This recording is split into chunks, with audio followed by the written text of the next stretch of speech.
방금 전해드린 사건의 황운하 의원은 1심 선고를 받기까지 4년 가까이 걸렸습니다.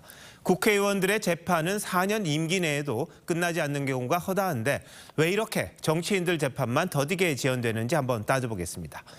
김정민 기자, 21대 국회에서도 계속해서 재판을 받는 국회의원들이 많은 거죠? 네, 현재 재판을 받고 있는 국회의원은 26명 정도입니다. 국회 선진화법 위반 1호 사례로 재판에 넘겨진 여야 국회의원 10명은 1심만 4년 4개월째 진행 중입니다. 위안부 할머니 후원금 횡령 혐의로 재판을 받는 윤미향 의원은 2심까지 3년이 걸렸습니다. 이재명 대표도 1년 7개월째 공직선거법 위반 재판을 받고 있습니다. 공직선거법 같은 경우에는 1심까지 6개월에 끝내도록 돼 있는 걸로 알고 있는데요. 왜 이렇게 지연이 되는 거죠? 네, 이재명 대표는 지난해 단식과 국정감사 등을 이유로 재판에 2달간 불출석해 절차가 상당 부분 지연됐습니다.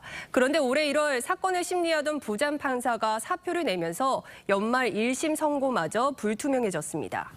이재명 대표는 대장동 사건도 지금 재판을 받고 있잖아요. 근데 증인들이 워낙 많아서 400명이라고 그러는가요? 재판 지연이 될 수밖에 없다 이러는데 왜 이렇게 된 거죠?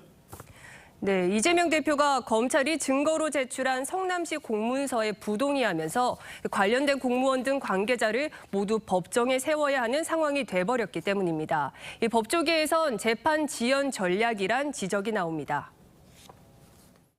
문서 보내고 주고받은 그 자체를 보통 동의를 하거든요. 그거를 부동의를 해버리면 증거 능력을 부여하기 위해서는 검사가 울며 겨자 먹기로 다 증인 신청을 할 수밖에 없고 결국 재판은 길어질 수밖에 없는 거죠. 그런데 국회의원들 재판만 이렇게 유독 느려지는 겁니까? 아니면 다른 일반인들 재판도 지연이 되는 겁니까? 네, 형사재판 1심은 평균 185일이 걸립니다. 앞서 언급한 국회의원들 사건의 경우 국회 선진화법 위반 재판은 1601일째 진행 중이고 황운하 의원은 1400일 만에 1심 선고를 받았습니다. 형사재판을 받고 있는 국회의원 26명의 평균 1심 재판 기간은 올 1월 기준 887일에 달한다는 조사도 있는데요. 일반 형사재판 기간의 4.5배에 달하는 겁니다. 결국 4년 임기를 채우기 위해서 이런저런 방법을 통해 재판을 지연한다 이렇게밖에 볼 수 없겠네요.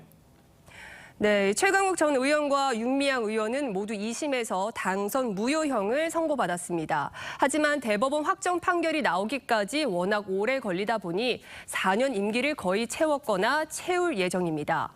일주일 뒤 시작될 22대 국회 당선자 21명은 이미 형사 재판을 받고 있습니다. 법원이 신속한 재판 진행으로 정치 권력을 견제해야 한다는 지적이 나옵니다. 정치인들이 의정 활동을 하다 보니까 미룰 수 있는 계기들이 많이 생기는 거죠. 재판부도 이런 정치인들에 대한 재판을 신속하게 처리를 안 하는 경향이 있어요. 국민들은 사법부에 대한 불신감이나 또 개인으로서 좌절감을 느낄 수 있게 되겠죠. 일반인이 재판을 연기한다든지 불출석한다든지 그런 게 가능하기는 하겠습니까? 그리고 지연된 정의는 정의가 아니다 이런 말도 있는데 좀 바꿔야겠다 이런 생각이 많이 듭니다. 김정민 기자 잘 들었습니다.